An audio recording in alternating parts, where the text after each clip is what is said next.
16 de abril del 2026. Fuente, sin embargo, .mx. Opinión. Pluma Ana Lilia Pérez.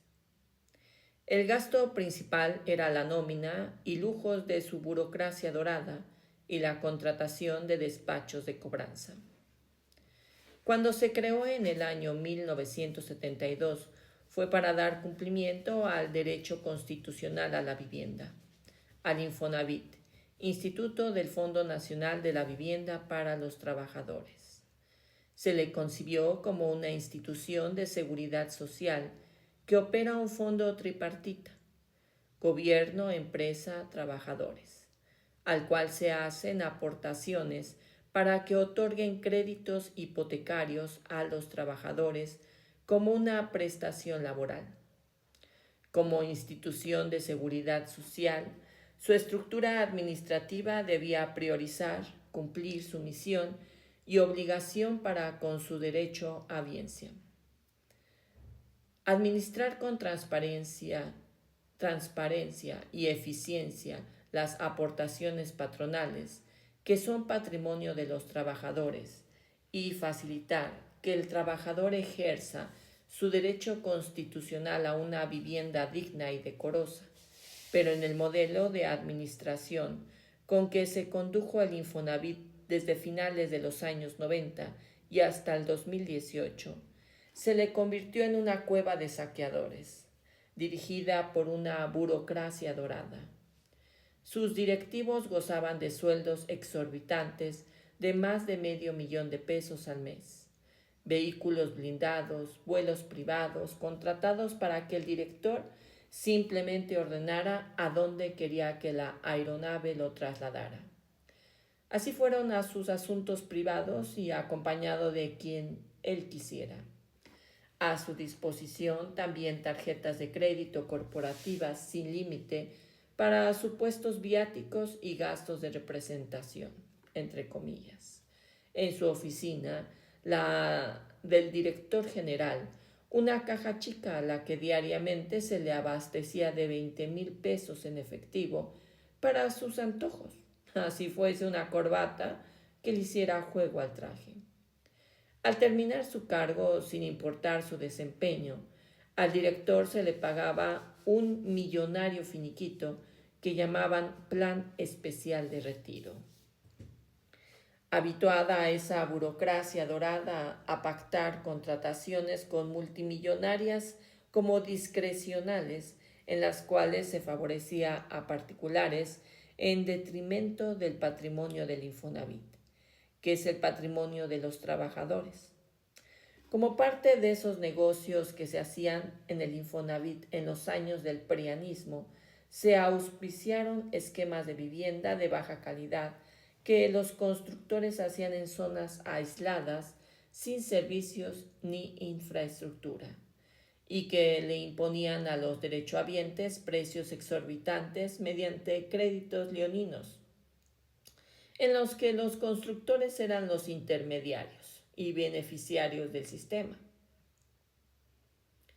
Para los créditos, las inmobiliarias obtienen bases de datos de clientes derechohabientes, armaban expedientes y llegaban a que Infonavit les aprobara.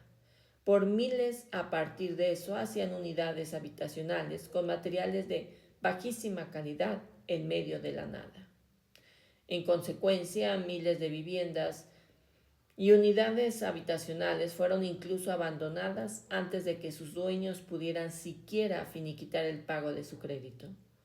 En otros casos, para muchos derechohabientes, sus créditos se volvieron impagables y entraron en moratoria y cartera vencida. En ese mecanismo pernicioso, el Infonavit gastaba más en despachos de cobranza que en eficientar su modelo de operación. El gasto principal era la nómina y lujos de su burocracia dorada y la contratación de despachos de cobranza. Todo se tercerizaba. Pero además, los despachos de cobranza operaban con muchas irregularidades y arbitrariedades, sin respetar los derechos de los afectados.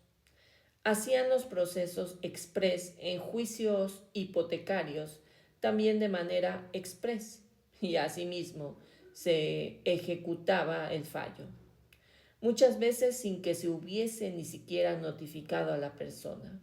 Así era de arbitrario. Como la cobranza, entre comillas, era un negocio terceriado, el que el Infonavit destinaba multimillonarios contratos, apenas un derechohabiente tuviera atrasos en sus pagos, a los 90 días se le clasificaba como cartera vencida.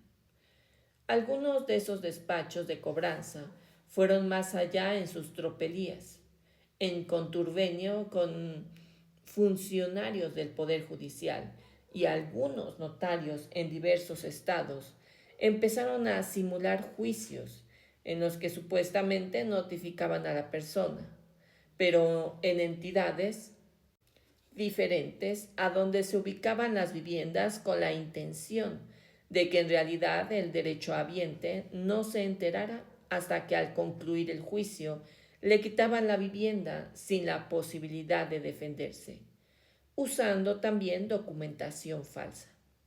En ese esquema de defraudación, más de 65,000 derechohabientes fueron víctimas en los años 2013, 2014 y 2015 en varias entidades.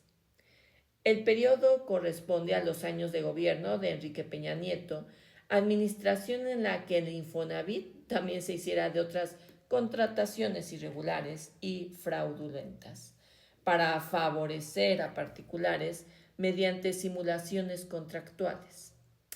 Uno de esos casos es el de la empresa Telra Realty, de los hermanos Rafael y Teófilo Saga Tawil, a quienes en el año 2014 de manera irregular se les favoreció con contrataciones directas, supuestamente para que desarrollaran programas de movilidad hipotecaria y regularización de cartera. Se trataba de una empresa de entonces reciente creación que no cumplió con lo contratado, pero en lugar de que se le penalizara a la empresa en el año 2017, en el mismo gobierno de Peña, el Infonavit les favoreció con 5,088 millones de pesos como supuesta indemnización por conclusión anticipada de contrato, una supuesta indemnización que no procedía. Al llegar la administración del presidente López Obrador, detectaron el fraude que habían cometido sus antecesores en detrimento del patrimonio del Infonavit y se presentaron las denuncias ante la Fiscalía General de la República. En esos años, en las oficinas de ese instituto, entrevisté al director Carlos Martínez, quien dirigió el Infonavit del año 2019 al 2024, y me detalló todas las irregularidades con que se encontraron y las denuncias penales que habían presentado. Hoy recuerdo esa entrevista a propósito de la detención que en Estados Unidos se le hizo a Rafael Saga Tawil, uno de los dueños de Telra Realty, la empresa involucrada en la supuesta indemnización ilegal. En Estados Unidos se le acusa y se le detuvo por autoridades migratorias. El registro de localización de detenidos del Servicio de Inmigración y Control de Aduanas de Estados Unidos, ICE por sus siglas en inglés, indica que se encuentra en el Gladys Country Detention Center, en Florida. Se le detuvo en Estados Unidos por cuestiones migratorias, pero en México desde hace años se emitieron órdenes de detención por su probable responsabilidad en delitos de delincuencia organizada y operaciones con recursos de procedencia ilícita. La FGR no ha informado si las órdenes de detención siguen vigentes ni tampoco si pedirá la extradición de Saga Tawil, pero sin duda es para la FGR la posibilidad de una indagatoria a profundidad sobre este caso en que se debería indagar también a cada uno de los exfuncionarios. Fin de la opinión.